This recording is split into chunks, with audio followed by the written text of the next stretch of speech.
Okay. देखिए, हमारा topic जो चल रहा था that is process and thread.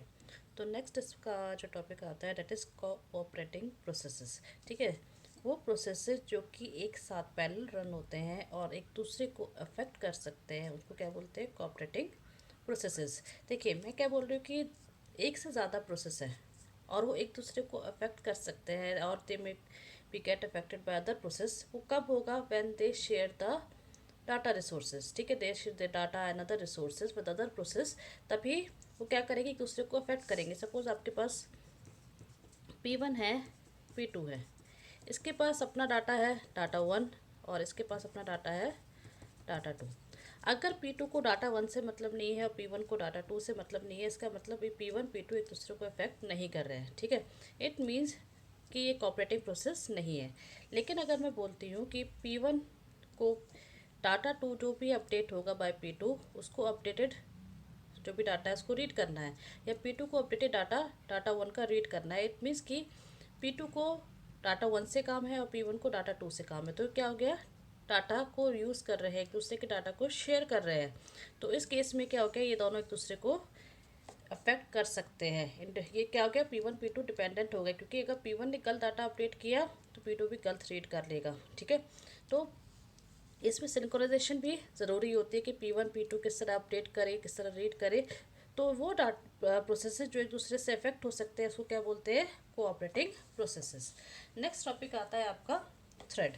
देखिए, थ्रेड क्या है कि जब भी आपका कोई प्रोसेस किसे बोलते हैं? जब प्रोग्राम को हम बोलते हैं that is in execution stage. जब प्रोग्राम को आप लोड कर देते हैं मेन मेमोरी में और वो प्रोसेस बन जाता है, प्रोसेस एग्जीक्यूट होना स्टार्ट कर देता है। देखिए, जब भी आपका कोई प्रोसेस बनता है नॉर्मली उसमें एक थ्रेड होता है। आपका एक प्रोसेस है और एक थ्रेड होता है। It means single task. आपने जो प्रोसेस एग्जीक्यूट कर रहे हो, ठीक है, आप जो प्रोसेस एग्जीक्यूट कर रहे हो वो अभी क्या कर रहा है? अभी आपने कुछ नहीं किया है, आपने सिंपल प्रोसेस एग्जीक्यूट किया है। बाय डिफ़ॉल्ट उसमें एक ही थ्रेड होता है, इसमें कि वो एक ही टास्क कर रहा है। ठीक है, आपका अगर आपने कोई पेज डाउनलोडिंग पे लगाया है, पेज पे अगर आप कुछ अपडेट करें तो उस वक्त आप कुछ नहीं कर सकते। You are doing a single task on a process. ठीक है, अब क्या होगा कि आप मल्टीटास्किंग करते हैं। ठीक है, मल्टीटास्किंग में क्या होता है? एक से ज़्यादा काम करते हैं। ठीक है, तो वहाँ से कंसेप्ट आता है मल्टी थ्रेडिंग का। ठीक है, आगे देखते हैं। अब देखिए, थ्रेड क्या होता है? एक ही प्रोग्राम में सीक्वेंशियल फ्लो। मैंने आपको बताया कि प्रोग्राम मीन्स प्रोसेस। जब प्रोग्राम को एग्जीक्यूशन में बोलते हैं तो उसको क्या बोलते हैं? प्रोसेस बोलते हैं। जब प्रोसेस आपका एग्जीक्यूट होता है तो नेचुरली उसमें क्या होता है? एक ही थ्रेड होता है। इट मीन्स कि उस प्रोसेस को सीक्वेंशली कैसे एग्जीक्यूट करना है वो काम किसका है? थ्रेड का है। ठीक है, थ्रेड अपना कोई प्रोग्राम नहीं होता है, जबकि क्या होता है कि अपने आप से रन नहीं होता। थ्रेड किसका पार्ट है? प्रोसेस का पार्ट है। इट मीन्स कि प्रोसेस के पास अगर सपोज मेमोरी 1 है, ठीक है, रिसोर्स 1 है, मेमोरी 1 है और रिसोर्स 1 है, इसका मतलब जो थ्रेड T1 है वो भी M1 और R1 ही यूज़ कर रही है। इसका मतलब ये थ्रेड किसके ऊपर डिपेंडेंट हो गया? प्रोसेस के ऊपर। इट मीन्स अगर ये थ्रेड है वही मेमोरी और रिसोर्स यूज़ करेगा जो इस प्रोसेस के पास है। ठीक है, अब बात आती है कि प्रोसेस और थ्रेड में डिफरेंस क्या होता है। सपोज़ आपके पास एक से ज़्यादा प्रोसेस हैं। आपके पास एक P1 है और एक क्या है? P2 है। ठीक है, हर प्रोसेस का अपनी मेमोरी होती है। इसकी मेमोरी है M1, इसकी मेमोरी है M2।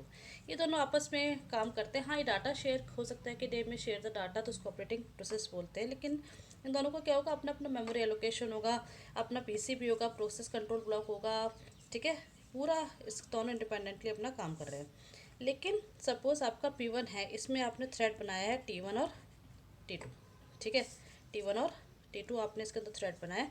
मैंने क्या बोला था कि जो थ्रेड होते हैं वही मेमोरी रिसोर्स यूज़ करते हैं जो इस प्रोसेस के होते हैं। इट मीन्स जो P1 है क्या यूज़ कर रहा है? M1। T1 क्या यूज़ कर रहा है? Sorry, M1। और T2 भी क्या यूज़ कर रहा है? M1। ठीक है, तो यही बात है कि जो प्रोसेस है they cannot share the memory, जबकि जो आपका थ्रेड होता है they can share the memory and files, क्योंकि ये वही रिसोर्सेज और वही मेमोरी एरिया एक्सेस कर रहे हैं। T1 वही यूज़ कर रहा है जो T2 यूज़ कर रहा है। ठीक है, अब देखिए कि process creation is time consuming. हम ये थ्रेड बनाते ही क्यों है? सपोज़ आपके पास मैं बोलती हूँ एक प्रिंटर पे आपने कमांड दिया है, ठीक है, एक प्रिंटर है, उसमें ए ने कमांड दिया कि मुझे प्रिंट आउट दे दीजिए, ठीक है। तो क्या होगा, एक प्रोसेस रन होगा ए के लिए, जो कि प्रिंटर के पास जाएगा, उसका प्रिंट आउट दे देगा। अब बी ने बोला कि मुझे प्रिंट आउट चाहिए, तो बी उसके लिए क्यू बन गया, क्यू भी बनाएगा कि हाँ मुझे बी के लिए भी करना है। अब इसके करने के दो तरीके हैं, या तो इसके लिए एक नया प्रोसेस बनाओ, जब भी प्रोसेस बनाते हैं सिस्टम कॉल यूज़ होती है, ए के लिए अलग प्रोसेस बनाओ, बी के लिए अलग प्रोसेस बनाओ, यानी कि ए के लिए अलग मेमोरी स्पेस, बी के लिए अलग मेमोरी स्पेस। इससे बेटर तरीका है कि आपके पास प्रोसेस तो एक ही है, you have only one process, उसके आपने बहुत सारे सब फंक्शन बना लिए, मतलब सब टास्क बना लिए कि T1 T2 T3, एक टास्क को ये हैंडल करेगा, एक टास्क को ये हैंडल करेगा, एक टास्क को ये हैंडल करेगा, यानी कि आपको बार बार प्रोसेस को क्रिएट करने का काम नहीं है, जो कि बहुत ही टाइम कंज्यूमिंग होता है। विद इन थ्रेड बनाना ये टाइम कंज्यूमिंग कम होता है। मैंने भी बताया था कि जब भी प्रोसेस बनता है तो सिस्टम कॉल के थ्रू आप प्रोसेस बनाते हैं, देखिए जब आप थ्रेड बना रहे हैं तो कोई सिस्टम कॉल की ज़रूरत नहीं है, ठीक है। अब देखिए ये वाला point, they are loosely coupled, किसी भी चीज़ को लूजली कपल या टाइटली कपल्ड कब बोलते हैं, ठीक है। प्रोसेस में you have lesser resource sharing, आपका जो प्रोसेस है उसमें रिसोर्स शेयरिंग कम होती है, और इसमें रिसोर्स शेयरिंग ऑब्वियसली ज़्यादा होती है, बताया अभी आपको, ठीक है। मोर रिसोर्स शेयरिंग, तभी इसको बोलते हैं टाइटली कपल्ड है, और ये क्या आपका लूजली कपल्ड है। प्रोसेस को हैवी वेट प्रोसेस भी बोलते हैं, क्योंकि इसमें ज़्यादा रिसोर्सेज चाहिए होते हैं रन करने के लिए, उसको बोलते हैं लाइट वेट प्रोसेस, इसमें रिसोर्सेज कम चाहिए होते हैं, सिस्टम कॉल ज़रूरत नहीं होती क्रिएट करने के लिए, तो उसको और क्या बोलते हैं, लाइट वेट प्रोसेस भी बोलते हैं। अब आती है बात व्हाट इज़ मल्टी थ्रेडिंग। देखिए आपका जो जावा है वो मल्टी थ्रेडिंग को सपोर्ट करता ही है, ठीक है। अब आपका क्या है मल्टी थ्रेडिंग का, देखो एग्जांपल समझिए। When you have multiple thread in a single program, मैं आपको पहले ही बता चुकी हूँ, आपके पास एक प्रोसेस है P1, उसके पास 3 थ्रेड है T1 T2 T3, ठीक है। और वो तीनों एक साथ एग्जीक्यूट हो सकते हैं, उसको बोलते हैं मल्टी थ्रेडिंग। फॉर एग्जांपल अगर मैंने आपको एक डॉक्यूमेंट भेजा है, ठीक है, उस डॉक्यूमेंट में इमेजेस भी है और फाइल्स भी अटैच्ड मैंने करके दिए हैं, आपने मेरा पेज ओपन किया जो मैंने आपको भेजा है, उसके बाद आपने क्या किया, डाउनलोडिंग पे लगा दिया, इसमें मैंने इमेज दिए थे वो आपने डाउनलोडिंग पे लगा दी, और डाउनलोडिंग हो रही है, साथ साथ डाउनलोडिंग हो रही है, आपने क्या करा, ऊपर नीचे देख रहे कि मैम ने और लिखा क्या है इसमें, ठीक है। आप यानी कि दो काम एक साथ कर रहे हैं, आपने डाउनलोडिंग पे लगा दिया पेज, और इमेज उसमें से आप पेज पे स्क्रॉल अप एंड डाउन कर रहे हैं, ठीक है। अगर आपको कोई फोटो बड़ा करके देखना उसमें से आप बड़ा करके भी देख रहे हैं, ठीक है। तो ये सारे टास्क आप एक ही पेज पे कर रहे हैं, इट मीन्स कि प्रोसेस एक ही है, लेकिन उस पर आप मल्टीपल टास्क कर रहे हैं, इसे बोलते हैं मल्टी थ्रेडिंग। अब देखिए मल्टी थ्रेडिंग कहाँ कहाँ यूज़ हो सकती है, देखिए एक ही प्रोसेस में बहुत अलग अलग तरह के टास्क है, ठीक है। डाउनलोडिंग ज़्यादा टाइम लेता है बजाय रीड करने के, ठीक है।